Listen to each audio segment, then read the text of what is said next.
Atenção! Começa agora uma teleaula de História do Ensino Fundamental. Você vai assistir a teleaula de número 8. Bons estudos!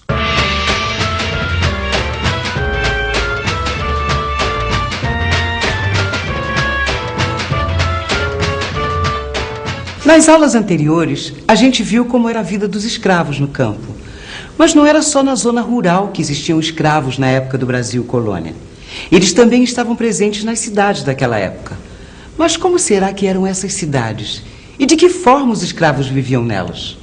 Pois é justamente sobre isso que nós vamos falar na aula de hoje. Vamos lá?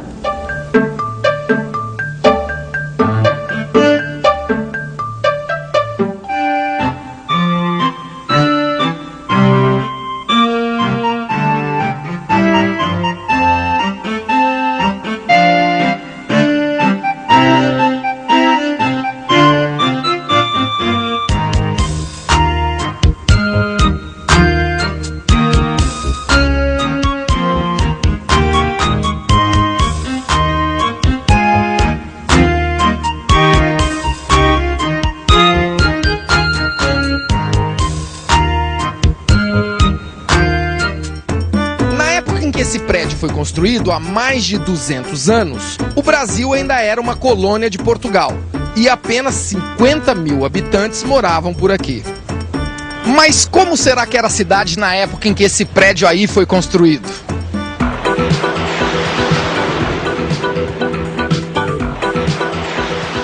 Bem, como a gente viu nas aulas anteriores, a economia do Brasil colônia deu seus primeiros passos no campo, na zona rural. Mas não bastava apenas plantar, era preciso exportar a cana. E é aí que entram as cidades, que além de escoar os produtos da colônia, ainda serviam como centros comerciais e sede dos poderes administrativos. Mas apesar da importância das cidades, a maioria das pessoas naquela época morava mesmo no campo.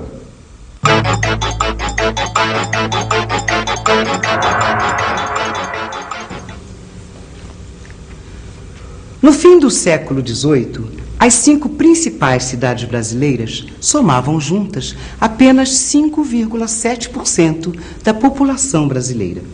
O Rio de Janeiro, sede do vice-reinado desde 1763 e por onde escoava toda a produção de ouro do país, possuía 50 mil habitantes. Já em Salvador, antiga capital colonial e importante centro de exportação do açúcar, viviam 45 mil pessoas. Abaixo delas vinham Recife, com 30 mil habitantes, São Luís do Maranhão, com 22 mil, e São Paulo, com 15.500 habitantes. Mas foi em Minas Gerais, na região mineradora, que surgiu a primeira rede urbana no Brasil colônia.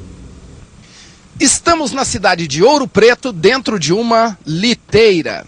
Quando os portugueses descobriram ouro aqui nas Minas Gerais no começo do século XVIII, eram em liteiras como essa que os ricos e abonados se transportavam pelas cidades. Vila Rica, hoje Ouro Preto, era a mais importante das cidades mineiras, mas não era a única. Mariana, Sabará, Caeté, São João del Rei, eram muitos os núcleos urbanos que foram se formando a partir da descoberta do ouro. Pela primeira vez, o Brasil colonial via surgir uma rede urbana claramente diferenciada. Foram em cidades como essas que foram feitas as primeiras tentativas revolucionárias de luta anticolonial, as mobilizações pela independência e as grandes insurreições de escravos. Nessas cidades, os escravos conseguiram, de alguma forma, se integrar à vida urbana. Mas que integração era essa? O que será que os escravos faziam nas cidades coloniais? Quer saber? Então não saia daí que a gente vai voltar para o Rio de Janeiro para entender um pouco mais dessa história.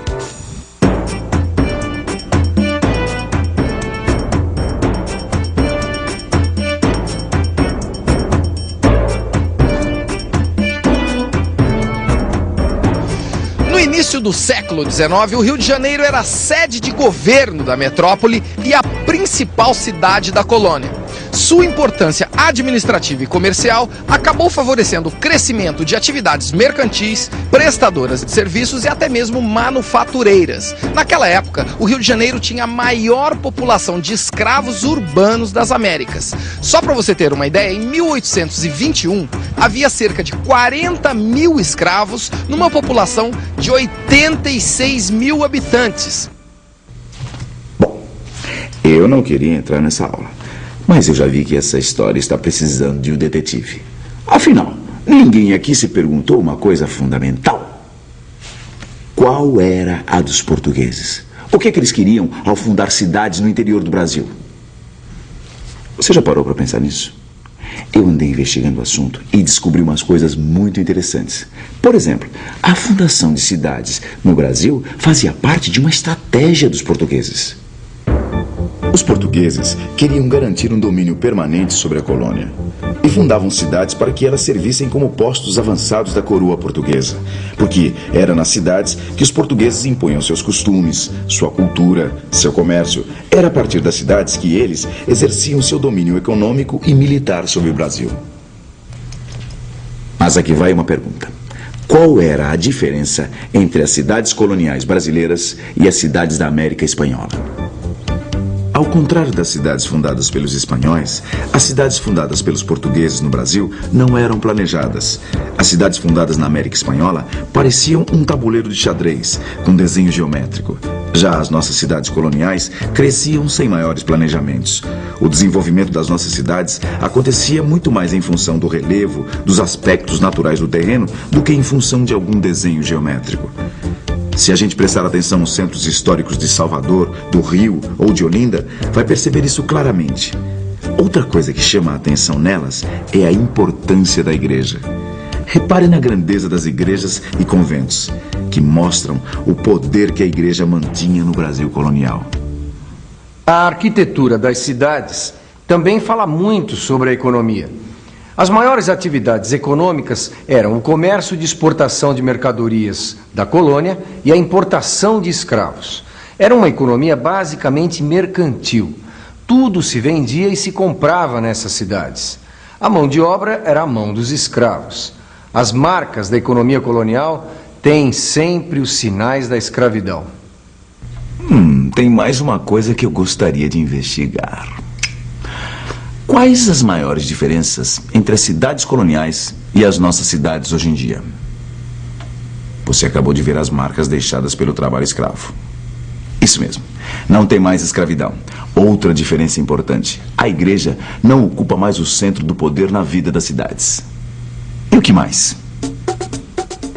As belas fortalezas das cidades coloniais.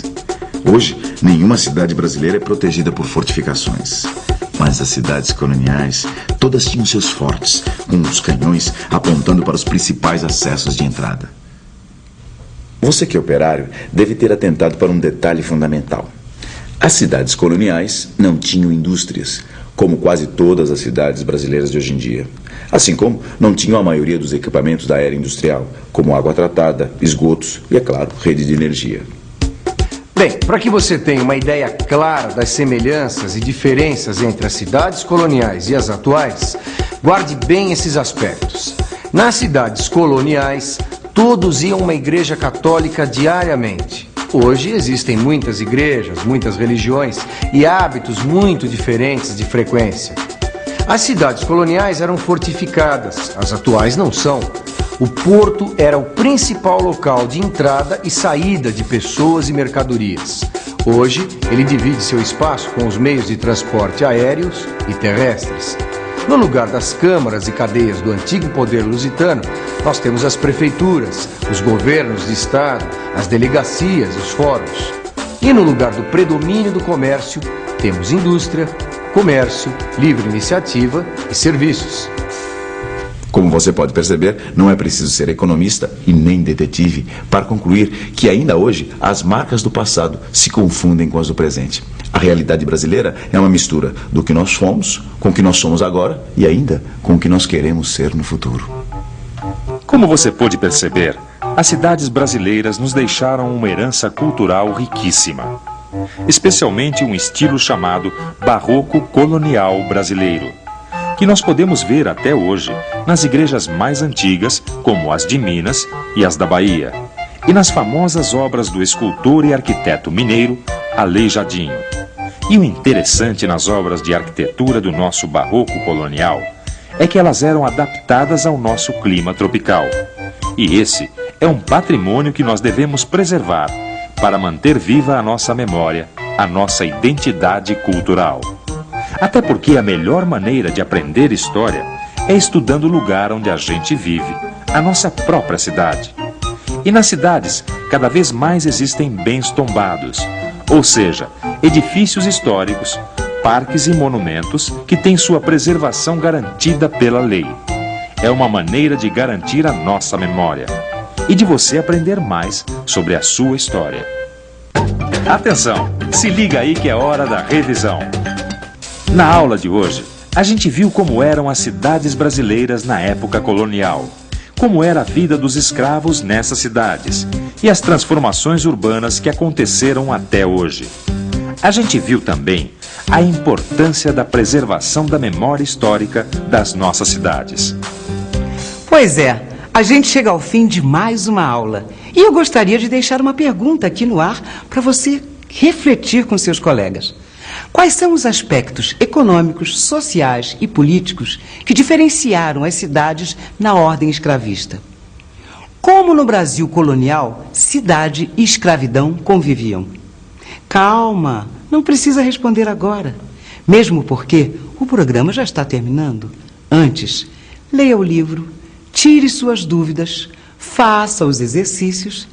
Depois, você vai ver que responder a minha pergunta vai ser fácil, fácil. Bem, por hoje é só. Na próxima aula a gente se vê. Até lá.